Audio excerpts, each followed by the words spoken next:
اعوذ باللہ من الشیطان الرجیم۔ پناہ مانگتا ہوں اللہ کی شیطان مردود سے۔ بسم اللہ الرحمن الرحیم۔ شروع کرتا ہوں اللہ کے پاک نام سے جو بہت بڑا مہربان نہایت رحم والا ہے۔ للذین یؤلون من نسائهم تربص 4 أشهر فإن فاءوا فإن الله غفور رحيم وإن عزموا الطلاق فإن الله سميع عليم۔ جو لوگ اپنی بیویوں سے قسمیں کھائیں ان کے لیے 4 مہینے کی مدت ہے، بس اگر وہ لوٹ آئیں تو اللہ تعالیٰ بھی بخشنے والا مہربان ہے، اور اگر طلاق کا ہی قصد کر لیں تو اللہ تعالیٰ سننے والا جاننے والا ہے۔ اس آیت کریمہ اللہ تعالیٰ نے جو اس آیت کریمہ میں فرمایا ہے، ابن کثیر کہتے ہیں، اہلا کہتے ہیں قسم کو۔ اگر کوئی شخص اپنی بیوی سے مجامت نہ کرنے کی ایک مدت تک کے لیے قسم کھا لے تو 2 صورتیں ہیں، یا تو وہ مدت 4 مہینے سے کم ہوگی یا زیادہ ہوگی۔ اگر کم ہو تو وہ مدت پوری کرے اور اس دوران عورت بھی صبر کرے، اس سے مطالبہ اور سوال نہیں کر سکتی، پھر میاں بیوی آپس میں ملے جلیں، جیسے کہ بخاری اور مسلم کی حدیث میں ہے کہ نبی کریم صلی اللہ علیہ وسلم نے 1 ماہ کے لیے قسم کھا لی تھی اور 29 دن پورے لگ رہے، اور فرمایا کہ مہینہ 29 کا بھی ہوتا ہے، اور اگر 4 مہینے سے زیادہ کی مدت کے لیے قسم کھائی ہو تو 4 ماہ کے بعد عورت کو حق حاصل ہے کہ وہ تقاضا اور مطالبہ کرے کہ یا تو وہ میل ملاپ کر لے یا طلاق دے دے، اور اگر حاکم اس خامد کو اس 2 باتوں میں سے ایک کے کرنے پر مجبور کرے گا تو تاکہ عورت کو ضرر نہ پہنچے، یہی بیان یہاں ہو رہا ہے کہ جو لوگ اپنی بیوی سے اعلیٰ کریں، یعنی ان سے مجاہد نہ کرنے کا قسم کھائیں، اس سے معلوم ہوا کہ یہ اعلیٰ خاص ہے، بیویوں کے لیے، لونیوں کے لیے نہیں۔ یہی مذہب جمہور علماء کرام کا ہے۔ یہ لوگ 4 مہینے تک آزاد ہے، اس کے بعد انہیں مجبور کیا جائے گا کہ یا تو وہ اپنی بیویوں سے مل لیں یا طلاق دے دیں۔ یہ نہیں کہ اب بھی وہ اس طرح چھوڑے رہیں، مگر پھر اگر وہ لوٹ آئیں، یہ اشارہ جمع کرنے کا ہے تو اللہ تعالیٰ بھی بخش دے گا، اور جو تقصیر عورت کے حق میں ان سے ہوئی ہے اسے اپنی مہربانی سے معاف فرما دے گا۔ اس میں دلیل ہے کہ ان علماء کی جو کہتے ہیں کہ اس صورت میں خاوند کے ذمہ کفارہ کچھ بھی نہیں، امام شافعی رحمۃ اللہ کا بھی یہی قول ہے۔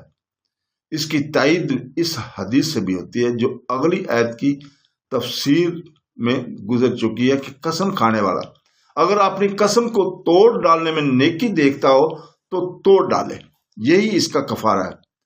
علماء کرام کی ایک دوسری جماعت کا یہ مذہب ہے کہ اس قسم کا کفارہ دینا پڑے گا۔ اس کی حدیثیں بھی ہم پہلے بیان کر چکے، اور جمہور کا مذہب بھی یہی ہے۔ پھر فرمان ہے کہ اگر 4 ماہ گزر جانے کے بعد وہ طلاق دینے کا قصد کرے، اس سے ثابت ہوتا ہے 4 مہینے گزرتے ہی طلاق نہیں پڑ جائے گی۔ جمہور متاخرین کا یہی مذہب ہے۔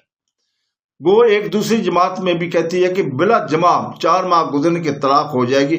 حضرت عمر، حضرت عثمان، حضرت علی کرم اللہ وجہ، حضرت ابن مسعود، حضرت ابن عباس، حضرت ابن عمر، حضرت زید بن ثابت رضوان علیہ اور بعض تابعین سے بھی یہ مروی ہے، لیکن یہ یاد رہے کہ راجح قول اور قرآن کریم کے الفاظ اور صحیح حدیث سے ثابت شدہ قول یہی ہے کہ طلاق واقع نہ ہوگی۔ پھر بعض تو کہتے ہیں یہ طلاق رجعی ہوگی، بعض کہتے ہیں بائن ہوگی۔ جو لوگ طلاق پڑھنے کے قائل ہیں وہ فرماتے ہیں کہ اس کے بعد اسے عدت بھی گزارنی پڑے گی۔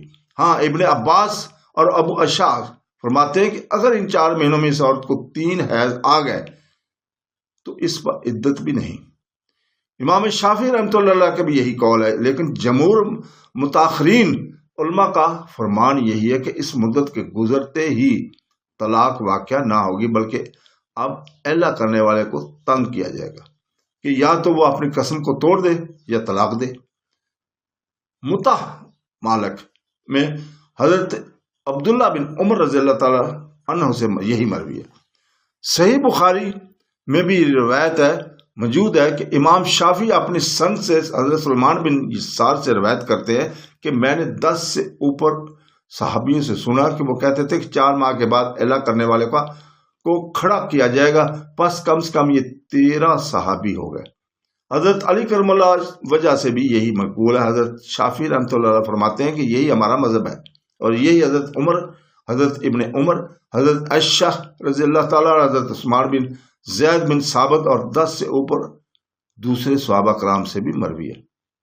دارقطنی میں ہے، حضرت ابو صالح فرماتے ہیں کہ میں نے 12 صحابیوں سے اس مسئلے کو پوچھا، سب نے یہی جواب عنایت فرمایا۔ حضرت عمر، حضرت عثمان، حضرت علی، حضرت ابو درداء، حضرت ام المومنین حضرت عائشہ صدیقہ، حضرت ابن عمر، حضرت ابن عباس بھی یہی فرماتے ہیں، اور تابعین میں سے بھی حضرت سعد بن مطر سے، حضرت عمر بن عبد العزیز، حضرت مجاہد، حضرت طاؤس، حضرت محمد بن کعب، حضرت قاسم رحمۃ اللہ علیہ اجمعین کا بھی یہی قول ہے، اور حضرت امام مالک، حضرت امام شافعی، حضرت امام احمد رحمۃ اللہ علیہ اور ان کے ساتھی کو بھی یہی مذہب ہے۔ امام ابن جریر بھی اس قول کو پسند کرتے ہیں۔ لیث، اسحاق بن راہویہ، ابو عبید، ابو ثور، داؤد وغیرہ بھی یہی فرماتے ہیں۔ یہ سب حضرات فرماتے ہیں کہ اگر 4 ماہ کے بعد وہ رجوع نہ کرے تو اسے طلاق دینے پر مجبور کیا جائے گا۔ اگر طلاق نہ دے تو حاکم آپ اس کی طرف سے طلاق دے دے گا، یہ طلاق رجی ہوگی۔ عدت کے اندر رجت کا حق خاوند کو حاصل ہے۔ ہاں، صرف امام مالک فرماتے ہیں کہ اسے رجت جائز نہیں، یہاں تک کہ عدت میں جمع کر کے، لیکن یہ قول نہایت قریب ہے۔ یہاں جو 4 مہینے کی تاخیر کی اجازت دی گئی ہے، اس کی مناسبت سے متع امام مالک رحمۃ اللہ علیہ میں حضرت عبداللہ بن دینار کی روایت ہے کہ حضرت عمر رضی اللہ تعالیٰ کے ایک واقعہ عموماً فقہ کرام ذکر کیا کرتے ہیں، جو یہ ہے کہ حضرت عمر رضی اللہ تعالیٰ عنہ راتوں کو مدینہ شریف کی گلیوں میں گشت لگاتے رہتے۔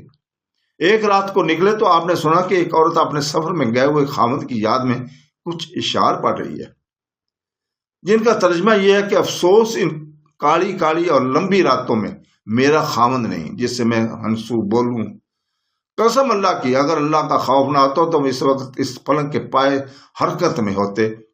آپ اپنی صاحبزادی ام المومنین حضرت حفصہ رضی اللہ تعالیٰ کے پاس آئے اور فرمایا، بتلاؤ زیادہ زیادہ عورت اپنے خاوند کی جدائی پر کتنی مدت صبر کر سکتے؟ فرمایا 6 مہینے یا 4 مہینے۔ آپ نے فرمایا اب میں حکم جاری کر دوں گا کہ مسلمان مجاہد سفر میں اس سے زیادہ نہ ٹھہرے۔ بعض روایتوں میں کچھ زیادتی ہی بھی ہے اور اس کی بہت سی سندیں ہیں، اور یہ واقعہ بھی مشہور ہے۔ صدق اللہ العظیم۔